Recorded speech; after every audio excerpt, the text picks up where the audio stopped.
We're going to talk a bit about pyrography this morning, and there's some examples here of some I've collected over the years.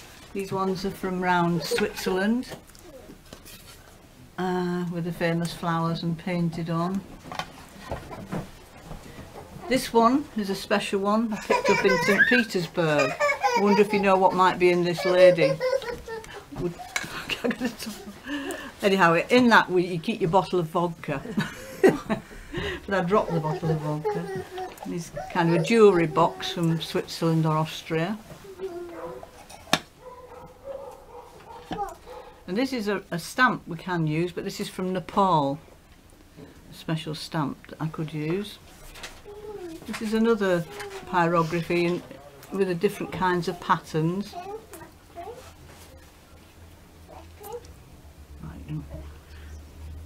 Just painting as well on that one. In the olden days they used to use pokers heated up in fires, and apparently pyrography was practiced in Peru 3,000 years ago, and here in England the Romans did it first between the 1st and the 4th centuries. In Victorian times they used a charcoal stove with holes in it and put different shaped ends of pokers in it to do it. So probably the older ones are like that.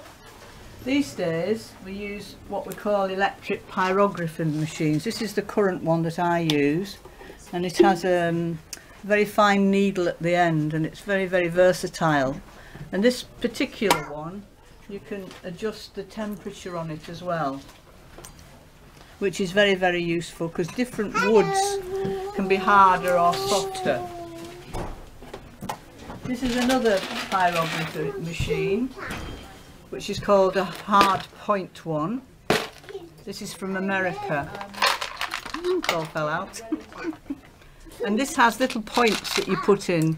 That's a letter, and then you just do it directly onto the whatever you're doing, or there's patterns as well. But the thing with this is you can't adjust the temperature on it, so you just have to put it on as long as you think and hope it works out all right. But I prefer this type, and this is made in England, a Peter Child machine. This is another hard point one. It's a variation on a soldering iron. The gentleman would know about that. And you put a thing at the end with the shape on and just stamp it on, and it'll burn a pattern. It's a different type. I don't know if you can see that pattern. So there's different patterns, different things you just put in at the end, and it does it.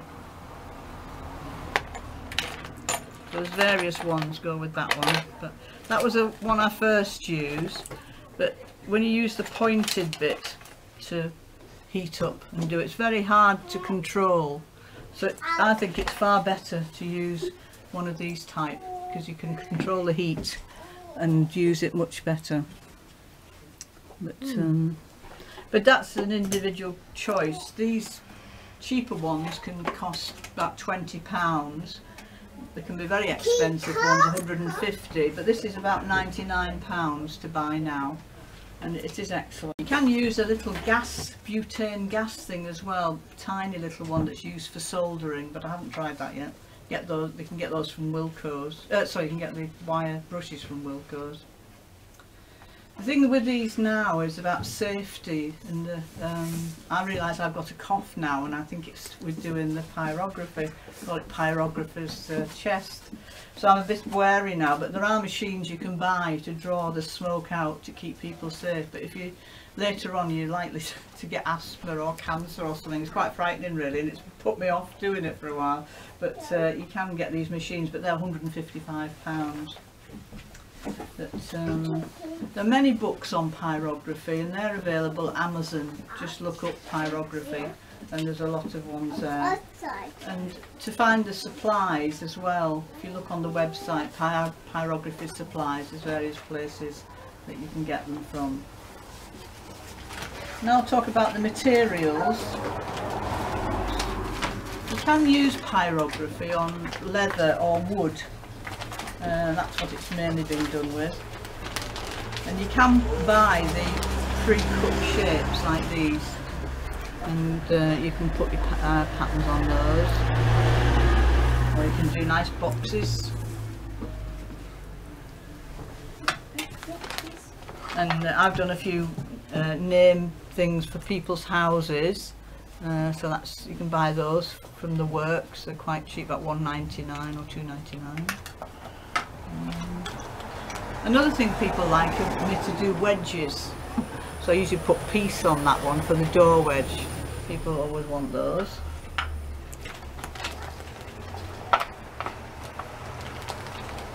And you can buy key rings ready made, especially for this kind of thing. They're very handy. Little butterfly one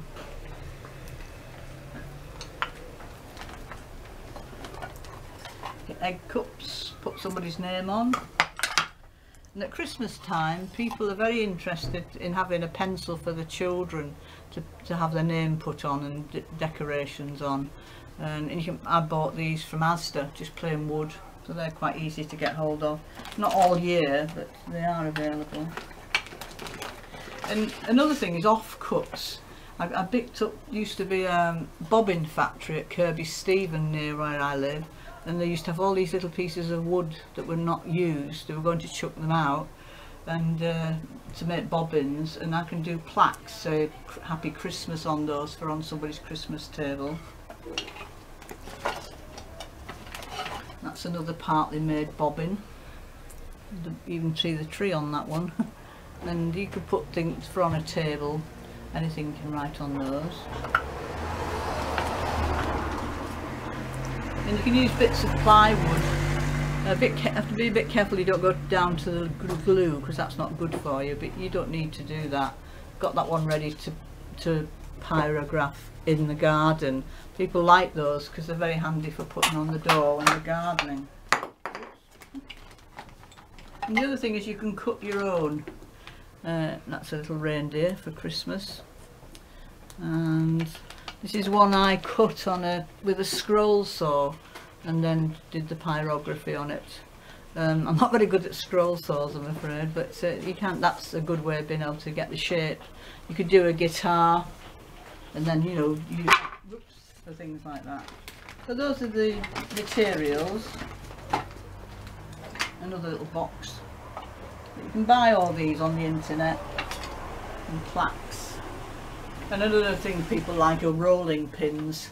I haven't got any with me today, but for weddings, you put ribbons on them and put the date of the wedding and the names of people. The thing about the wood, it has to be light coloured. Usually sycamore or birch. If it's a darker wood, although these older ones are on darker wood, it's not quite as effective. But as I said, these things are quite easily available, and you can get them in some craft shops. So I'll go on to now to about design, how you can design with a pencil and do it freehand, but I must say I'm getting a bit older now and I'm a bit unsteady and it's not quite as easy. So there are various ways of doing it. Now let's see. One of my latest ways is typing it out, and then just using sort of various sayings that either bring a smile to people's face. So bless his house with love, friends, live, love, laugh, and to fix it for the right colour. I'm hoping to do one called Gone Hiking, so I'm going to put some footprints with the from the boots, but I haven't got that's in my head at the moment. But that's one way of doing it. A bit fiddly with carbon paper, but there is a special kind of wax-free paper you can use for transferring called Serral paper, which is available at craft wood places. Put that back. The other way you can do designs is to use, that's the carbon paper I've used with that one, is to use stencils. Now I've just picked these up. This is very old ones, early American cut and use stencils, a very old book I've picked up recently, and this has got old stencils in it that you could use for the shapes, for bigger things. So I'll just put it down a bit, be a bit easier to show you. So you would probably do these in pencil first, as a Christmas one, and then do it with the pyrograph machine. There's various ones there, quite pretty, that can be used. And the other thing I use is these are embroidery transfers. Well, it's a book I got from a second-hand shop, but the transfers aren't in. But you know, you can photocopy these shapes and use them again with the carbon paper. There's some very nice patterns in there. But that's one way of doing it as well. Yes. The other way in recent days I've started using rubber stamps, because I do card making as well. You can use the plastic ones for different, you know, like bikes, or for the Gone Walkies sign you can put the feet marks on the plaque. So they're quite handy. They're the plastic type ones. There's one I'm going to do about crafting, knitting. These are some larger rubber stamps that are helpful for doing larger pieces of work, and you know, for putting comments on, you know, gone camper vanning or gone walk. Just a selection. I have a lot at home. These small rubber stamps, they're ideal for on key rings and small items like that. And I'll just show you now some of the ones I've done with these things. And that's one I've done freehand. It's a magnet, a fridge magnet. See, my writing's not very good. But this is I've used a rubber stamp for this one. Well, 3 rubber stamps. So it comes out a lot neater. For the wording, I've used these rubber stamps, which are larger and the lettering's clearer. As I said, that piece one was done with that piece stamp there. So I tried to get kind of fitting words, and the Home Sweet Home one was done with that one. You can also use embellishments, which are very easy to get in craft shops, and add those on as well. Bit of another lazy way, but they look quite attractive on backgrounds. For hanging them up, I use various bits of ribbon and bits of string, just to give you a bit of an idea of what's useful. Sometimes you can easily make mistakes, and the key to sorting the mistakes out is using a very small piece of sandpaper, which I keep like this, all cut up ready in a little holder. So if you make a mistake, you can rub it down, or if you do it too dark, and that gets rid of the mistake. And to finish them off, I feel it's not right to leave them just plain, so I use varnish to cover them, so that, you know, if it's a key ring, it keeps clean, rather than the straight wood. I know a lot of people do the straight wood, but I think it's preferable to use the varnish.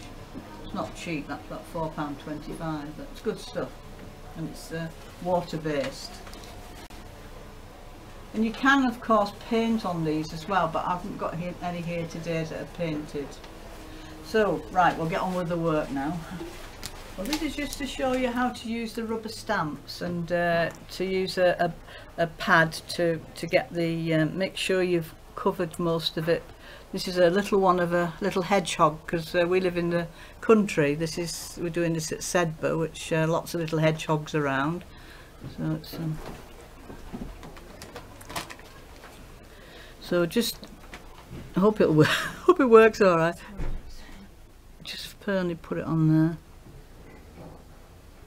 Now, I've missed a bit out, but the thing with that is that I can, you know, work it out with the Pyrography machine in a minute when it dries off. I'm just going to show you how to do a leather one as well. So this is a little butterfly stamp, and we just do it on the black thing again.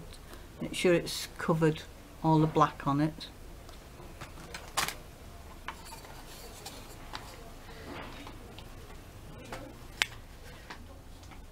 Firmly push it so that it adheres to the leather. See, that's come out quite nice even without Pyrography in it. And finally,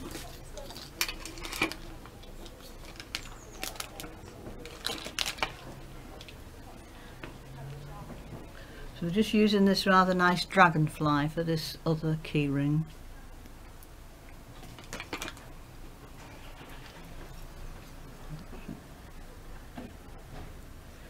to make sure you've got it in the middle. So it's not perfect because I'm a bit nervous, but that's so let it just dry off slightly. Yes, do yes. So I'm going to use the hot wire machine, which is this one. You can see it heating up there when you switch it on. It's not the best to do it on your knee, but so you hold it like a pen and just fill it in gently. You need to do it where you can blow the air away. Now you can see the problem here, the stamp's not fully done it.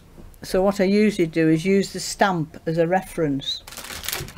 Over here. So I've got the stamp there. So if I'm not quite sure where the lines go, I can just follow it on there.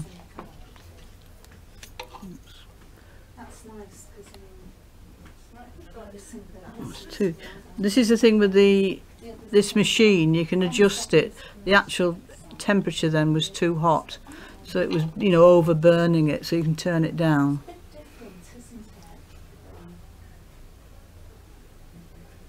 So just gently fill the lines in.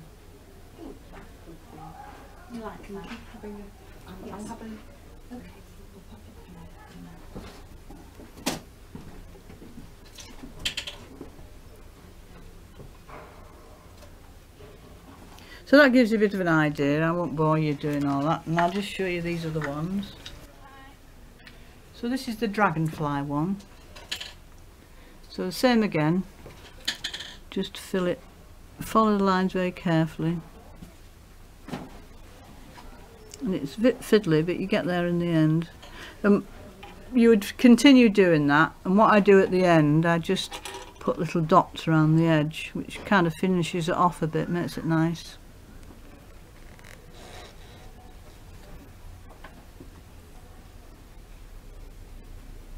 With that one, of course, you could paint it as well, which would make it more attractive. And as I said before, you can do leather as well. Now this makes a big stink, but because it's actual, the same again. You might have to adjust. You can't always do the fiddly bit, so you can always kind of ad-lib a bit. We can smell this now, but so you just gradually fill it in.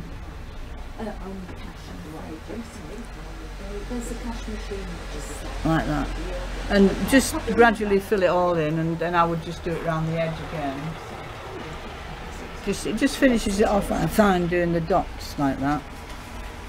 And I have a wire brush, which I'm not sure where it is at the moment, but one of the short wire brushes, and every so often you clean it and then continue using it. Anyhow, I hope that gives you a bit of an idea how to do these things, and I hope you enjoy doing it. Bye for now.